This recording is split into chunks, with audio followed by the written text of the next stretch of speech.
Assalamualaikum warahmatullahi wabarakatuh. Perkenalkan kami dari kelompok 4 mata kuliah Kewirausahaan kelas C ingin memaparkan hasil diskusi kami mengenai PKMK yang berjudul lip kohl atau lip scrub charcoal sebagai produk kesehatan bibir berbahan dasar arang aktif.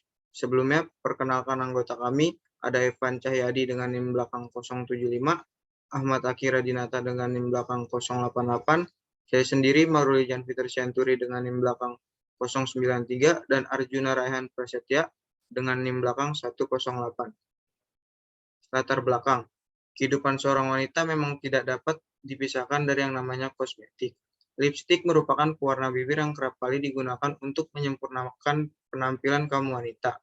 Akan tetapi, penggunaan lipstik yang rutin dan cenderung sering dapat membuat bibir menjadi kering, kotor, dan menjadi gelap. Oleh karena hal tersebut, PKMK yang kami buat ini bertujuan untuk mengatasi keresahan tersebut dengan membuat produk lip scrub charcoal atau lip kohl. Produk ini memiliki bahan baku alami yang sangat baik untuk bibir, yaitu dengan serbung arang atau charcoal. Hal ini karena dalam charcoal atau arang aktif memiliki kemampuan untuk menangkap zat kimia dan mencegah penyerapannya dalam tubuh. Rumusan masalah. Dalam PKM ini, rumusan masalahnya yaitu bagaimanakah efektivitas charcoal sebagai lip scrub untuk kesehatan bibir. Tujuan kegiatan, untuk mengoptimalkan nilai guna dan nilai ekonomis charcoal yang berguna sebagai kebutuhan kecantikan dengan olahan charcoal yang harapannya banyak diminati oleh masyarakat luas. Luaran yang diharapkan yaitu terciptanya peluang usaha yang prospektif bagi mahasiswa dan menghasilkan keuntungan yang sebesar-besarnya. Manfaat kegiatan, yaitu untuk memperoleh pengalaman berwirausaha guna menghadapi sempitnya lapangan pekerjaan, menghasilkan wirausahawan yang dapat menciptakan lapangan pekerjaan, meningkatkan konsumsi charcoal pada masyarakat dalam inovasi produk yang lebih menarik. Analisis pasar. Pada segmentasi, terdapat siswi sekolah, mahasiswi UPNVJ, masyarakat luas mulai dari kalangan remaja hingga dewasa. Pada targeting, yaitu perempuan kalangan remaja hingga dewasa yang bibirnya sering terasa kering, kotor, dan gelap. Nah, pada positioning, yaitu untuk menjadi solusi perawatan bibir yang praktis, ekonomis, dan higienis. Analisis pesaing. Ada 4, yaitu kekuatan, kelemahan, peluang, dan ancaman. Pada kekuatan terdapat harga yang ditawarkan murah dengan kualitas yang bagus, kemasannya unik, dan kandungan berbahan alami.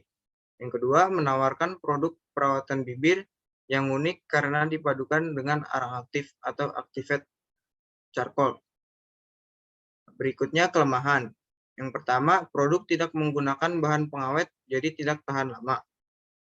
Yang kedua, terdapat masyarakat yang meragukan manfaat arang bagi kesehatan. Selanjutnya ada peluang. Yang pertama, dapat menjadi market leader jenis produk perawatan bibir karena menawarkan produk yang praktis, menyehatkan, dan berbahan dasar alami. Yang kedua, jarang ditemukan olahan produk perawatan bibir yang memadukan arang aktif atau activated charcoal.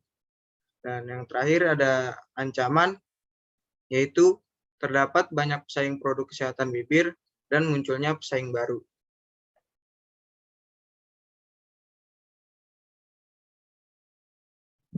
Selanjutnya ada strategi dan rencana pemasaran. Di sini kami menggunakan strategi 4P, yaitu Product, Price, Place, and Promotion. Di produk, lip scrub charcoal yang terbuat dari arang aktif dan dikemas dengan kemasan yang unik. Sedangkan price yang kami tawarkan adalah lip scrub charcoal ini akan dipasarkan dengan harga 15.000 per unitnya. Dan place, lip scrub charcoal ini akan dipasarkan melalui media sosial, aplikasi berbelanja online, memasarkan langsung dan menitip di toko kecantikan, dan sebagainya. Dan di promosi yang dilakukan adalah melalui media sosial dengan cara memberikan diskon promo pada hari-hari tertentu.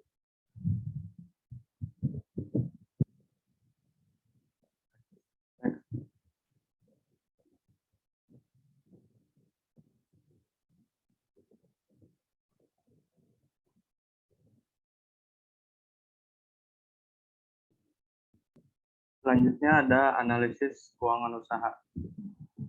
Pada bagian ini terdapat perhitungan biaya bahan baku, biaya peralatan dan promosi, harga pokok produksi, dan BEP.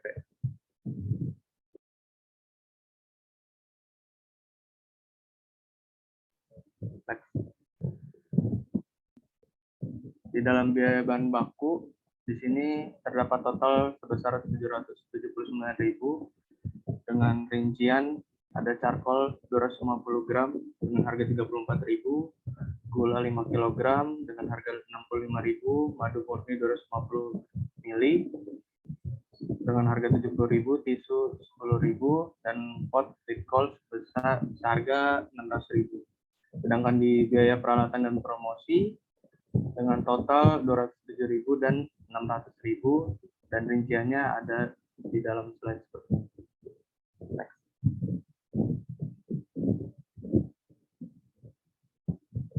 Selanjutnya ada harga pokok produksi.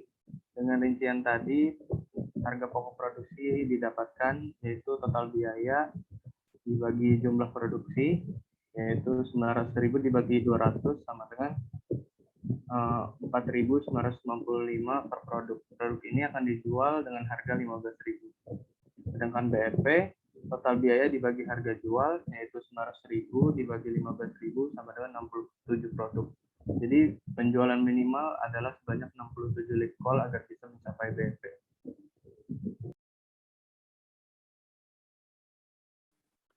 Yang selanjutnya adalah metode persiapan.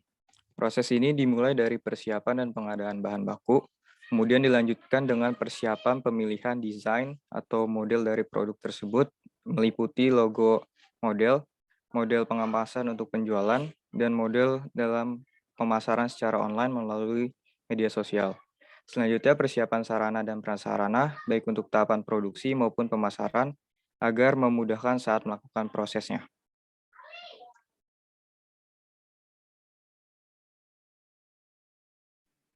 Untuk metode pelaksanaan, bahan-bahan yang dibutuhkan yang pertama ada bubuk karkol atau arang aktif, yang kedua gula, yang ketiga madu alami.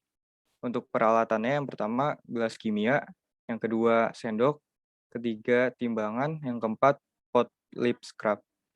Untuk proses produksinya yang pertama persiapan alat-alat seperti gelas kimia, sendok, timbangan, dan pot lip scrub. Yang kedua tuangkan bubuk ke dalam gelas kimia karkol, gula, dan madu alami menggunakan sendok. Yang ketiga, timbang karkol, gula, dan madu secara alami dengan takaran 1:2:1. Yang keempat, setelah itu diaduk campuran karkol, gula, dan madu alami hingga bercampur secara merata. Yang kelima, setelah diaduk secara merata, tuangkan lip col ke dalam pot lip scrub. Dan terakhir, produk siap untuk digunakan. Berikut adalah contoh dari produk beserta dengan kemasannya. Selanjutnya kita masuk ke tahap evaluasi. Jadi tahap evaluasi kami melakukan pengontrolan terhadap produk melalui informasi langsung pembeli akan produk ataupun perilaku pasca pembelian mengenai kualitas produk, harga, serta promosi yang telah dijalankan. Jika terdapat kekurangan, akan dilakukan perbaikan dan pengembangan agar bisnis ini dapat berkelanjutan. Lalu kita masuk ke anggaran biaya. Anggaran biaya kami terbagi menjadi 4 item. Yang pertama adalah bahan habis pakai, biayanya yaitu Rp799.000. Yang kedua, peralatan penunjang, biayanya Rp207.000. Yang ketiga, perjalanan dengan biaya Rp540.000. Dan yang terakhir adalah lain-lain dengan biaya Rp1 juta. Dan total dari 4 item tersebut adalah Rp2.546.000. Yang selanjutnya ada jadwal kegiatan. Jadwal kegiatan kami terbagi menjadi 6. Yang pertama persiapan yang kita lakukan pada bulan pertama. Yang kedua pelaksanaan yang dilakukan pada bulan kedua dan ketiga. Yang selanjutnya ada uji pasar 2 yang dilakukan pada bulan keempat. Yang selanjutnya ada uji pasar ketiga yang kita lakukan pada bulan keempat. Selanjutnya rekapitulasi data hasil pelaksanaan program yang dilakukan pada bulan kelima. Dan yang terakhir pembuatan laporan yang dilakukan pada bulan kelima. Sekian presentasi dari PKMK kelompok kami. Kurang lebihnya mohon maaf. Wassalamualaikum warahmatullahi wabarakatuh.